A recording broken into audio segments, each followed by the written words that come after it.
That day I had worked very late, so late that when at length I raised my eyes from my desk, I found twilight had invaded my study. For some minutes I sat perfectly still, my brain in the dull condition that follows a big mental effort, and looked round mechanically.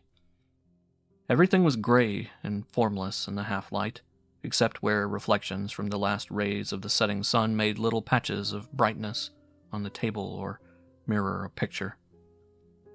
One must have fallen with particular strength on a skull placed on the top of a bookcase, for, looking up, I saw it clearly enough to distinguish every detail from the point of the cheekbones to the brutal angle of the jaw. As everything else became swallowed up in the fast deepening shadow, it seemed to me that slowly but surely this head quickened into life and became covered with flesh. Lips came down over the teeth, eyes filled the orbits, and soon, by some strange illusion, I had before me, as if suspended in the darkness, a face that was looking at me. It was watching me fixedly, the mouth set in a mocking smile. It was not one of those vague floating images one sees in hallucinations. This face appeared so real that for a second I was tempted to stretch out my hand to touch it. Immediately the cheeks dissolved, the orbits emptied, a slight mist enveloped it, and I saw nothing but a skull like all other skulls. I lit my lamp and went on with my writing.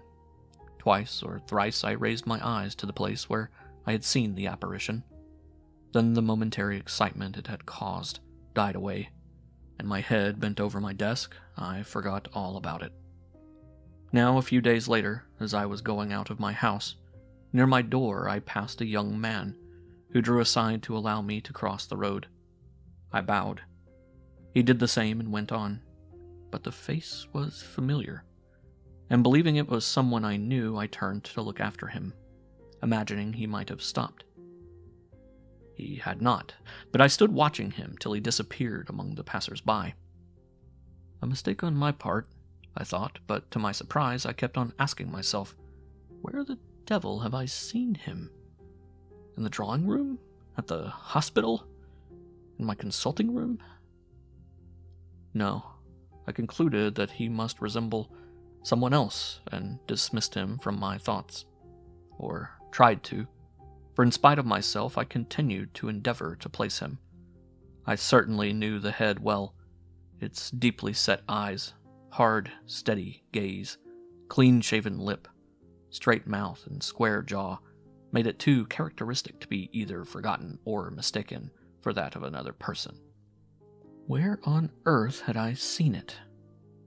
During the whole evening, it obsessed me, coming between me and what I looked at, giving me that feeling of irritation caused by not being able to remember a name or some melody that haunts you. And this persisted for a long time, for weeks. One day I saw my unknown again in the street. As I approached, I almost stared at him. On his part, he looked at me with the same frigid expression, with the cold look I knew so well. But he betrayed no sign of knowing me, did not hesitate a second, and avoided me by turning sharply to the right. My conclusion was the inevitable one. If I really knew him, he must also know me. And meeting me face to face for the second time would have shown it by a glance or movement as if to stop. There had been nothing of this. I was therefore the victim of an illusion, and I forgot all about him. Some time after this, late one afternoon, a man was shown into my consulting room. He was hardly over the threshold when, much surprised, I rose to greet him. It was my unknown. And once again the likeness that had so obsessed me was so striking that mechanically I walked towards him with outstretched hand as to an acquaintance. He showed surprise, and I almost stammered as I pointed to a chair, saying, "Excuse me, but you are so extraordinarily like—" Under his cold, intense gaze, I left my sentence unfinished, saying instead, "What can I do for you?" Sitting quietly with his two hands stretched on the arm of his chair, he did not reply immediately. I was beginning once more to cudgel my brains, Where have I seen him? When suddenly a thought, or rather an extraordinary vision, flashed into my mind. A vision amazing enough almost to surprise me into crying aloud, "I know!" At last I had succeeded in locating him. I had recognized on the shoulders of this living man the head that had appeared to me one evening in the darkness above my bookcase. It was not a resemblance. It was identically the same face. The coincidence was sufficiently curious to distract my attention from what he was saying, and he had been talking for some moments before I began to follow his case. "I don't think I was ever normal. When I was quite young, I began to feel different from other boys, to have sudden desires to rush away, to hide myself, to be alone, while at other times I longed passionately for society, for wild excitements that would make me forget myself. Sometimes, for little or no reason, I had sudden fits of temper that almost choked me. They sent me to the sea, to the mountains. Nothing did me any good. At the present time, I start at the slightest sound. A very bright light hurts me like a pain, and though all my organs are sound, I have been to several doctors. The whole of my body aches. Even if I sleep, I wake in the morning as tired as if I had been dissipating all night. Frequently, a feeling of agony of mind for which there is no real cause makes my brain giddy. I can't sleep, or if I do, I have horrible nightmares." "Do you drink?" "I have a horror of wine, of every kind of alcohol. I drink nothing but water. But I haven't told you the worst." He hesitated. "What it is that is really grave in my condition. If anyone contradicts me even about a trifle, for a look, a gesture, nothing, a sort of fury takes possession of me. I am careful never to carry any weapon in case I might be unable to resist using it. It seems to me that at these times my own will leaves me, as if that of someone else takes its place. It drives me on. I cease to be my own master, and when I come back to myself, I can't remember anything, except that I wanted to murder someone. If one of these crises takes me when I am at home, I can shut myself up safely in my own room.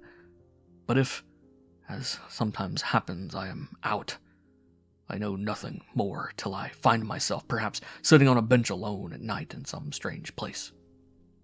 Then, remembering the fury I felt and coupling it with the lassitude that has followed, and the impossibility of recollecting what I have done, I begin to wonder if I have committed some crime. I rush home and shut myself up. My heart beats violently whenever the bell rings, and I have no peace of mind till some days have gone by, and I feel sure that once again I have been saved from myself. You will understand, Doctor, that this state of things can't go on. I shall lose not only my health, but my reason. What am I to do?"